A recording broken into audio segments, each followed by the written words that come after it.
It was a bright, bustling morning at Nino Ano International Airport, with travelers hurrying to catch their flights amid the chatter of announcements and the hum of rolling luggage. Angela strode through the gate area in her crisp uniform, her navy blue blazer perfectly pressed, and the golden insignia on her lapel gleaming as she assisted passengers with their pre-flight queries. Angela had been with the airline for over a decade, starting as a flight attendant and working her way up to her current position, though her role as CEO often kept her behind the scenes. She still loved stepping into her old uniform to connect with her crew and passengers. Today was one of those rare days. As she greeted passengers at the boarding gate, her warm smile and polite demeanor stood in stark contrast to a group of wealthy travelers lingering near the VIP lounge. Their voices carried over the buzz of the terminal. "Did you see that flight attendant? So eager to please." One of them sneered, pointing at Angela as she walked by. "Must be desperate for tips," another added, chuckling. Angela overheard the comments but remained unfazed. Years of experience had taught her to handle rude remarks with grace. For her, the priority was ensuring everyone had a safe and comfortable journey.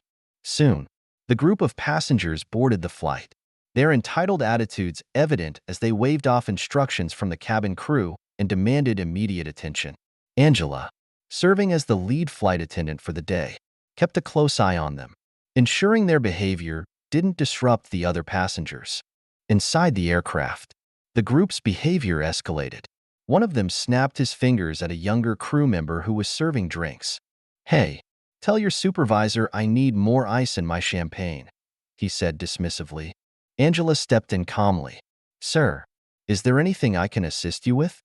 The man looked her up and down, his lip curling in disdain. "Yeah, get me someone who actually speaks proper English," he retorted, laughing with his friends. The young crew member behind Angela looked flustered, but Angela placed a reassuring hand on her arm before turning back to the man. "Of course, sir," she replied smoothly, her poise unwavering. "Let me take care of that for you." As she walked away to fetch the ice, she heard one of the passengers mutter, "What do you expect from a Filipina flight attendant? They're all the same, just here to serve." Angela clenched her jaw but kept walking, determined not to let their words affect her. Little did they know, this was far from an ordinary flight, and they were about to learn a lesson they would never forget. The plane hummed softly as it soared through the skies, most passengers settling into their seats, enjoying their in-flight meals or scrolling through their devices. However, the group of wealthy passengers in business class seemed determined to make their presence known. One of the men, wearing an expensive watch that gleamed under the cabin lights, leaned back in his seat and smirked. "Hey, stewardess," he called out loudly, snapping his fingers again. His voice cut through the tranquil atmosphere, drawing uneasy glances from nearby passengers. Angela approached with her signature calm. "Yes, sir. How can I assist you?"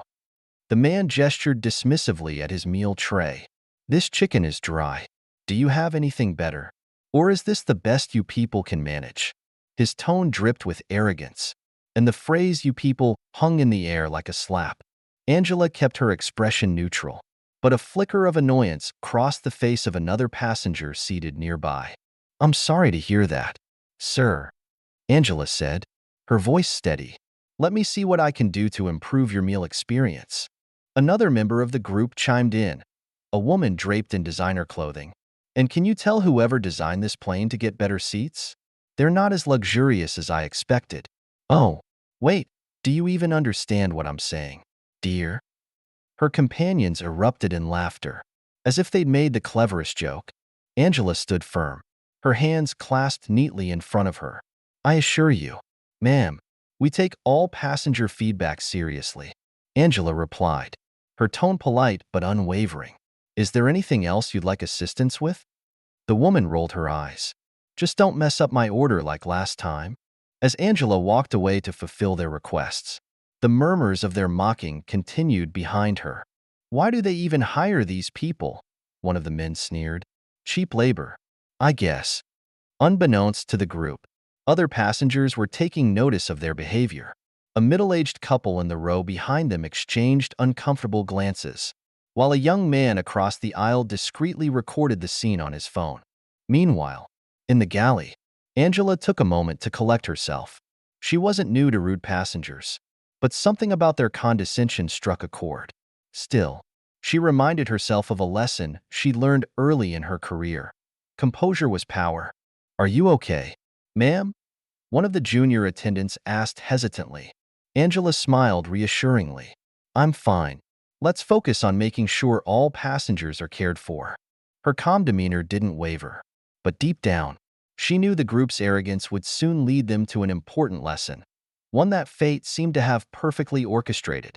The flight had reached cruising altitude, and most passengers were quietly immersed in their activities. The lights in the cabin dimmed slightly as the crew prepared for a calm stretch of the journey. Angela was making her rounds, ensuring every passenger's needs were met, when suddenly a loud thud came from the business class cabin. One of the men from the rude group, the one with the flashy watch, had collapsed in the aisle. His friends shot up from their seats in a panic. "Somebody help," one of them yelled. "He's not breathing." The cabin erupted into chaos as passengers craned their necks to see what had happened. The attendants sprang into action, but Angela moved the quickest. She immediately knelt beside the man, her voice calm and authoritative. "Sir, can you hear me?" she said, gently patting his shoulder. The man's face was pale, and beads of sweat dotted his forehead. One of his companions panicked. "Do something. Don't just sit there."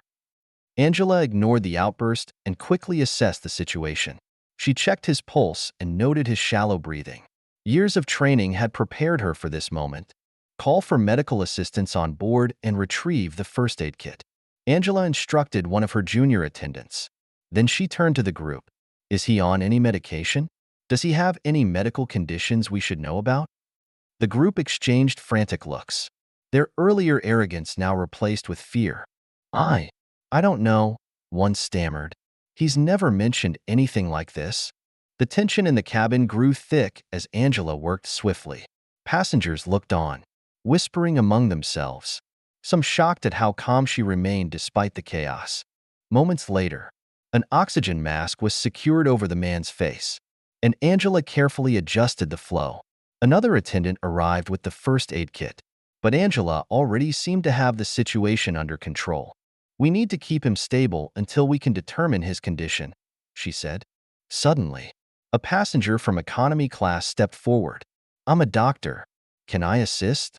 Angela looked up and nodded gratefully. "Thank you. Please." The doctor knelt beside her and examined the man.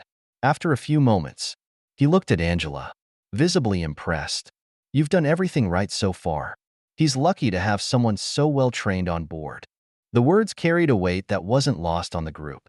Their eyes darted between Angela and their unconscious friend, the realization dawning that the flight attendant they had mocked might have just saved his life. As the doctor and Angela worked together to stabilize the passenger, the rest of the cabin fell silent. The air, once filled with tension, now carried a sense of respect and admiration for the calm professionalism on display. Eventually, the man's condition stabilized. He was still pale but breathing steadily, his head supported by pillows Angela had carefully arranged. "Thank you," one of his friends said to Angela, his voice trembling. The arrogance from earlier was gone, replaced by humility. "I don't know what we would have done without you."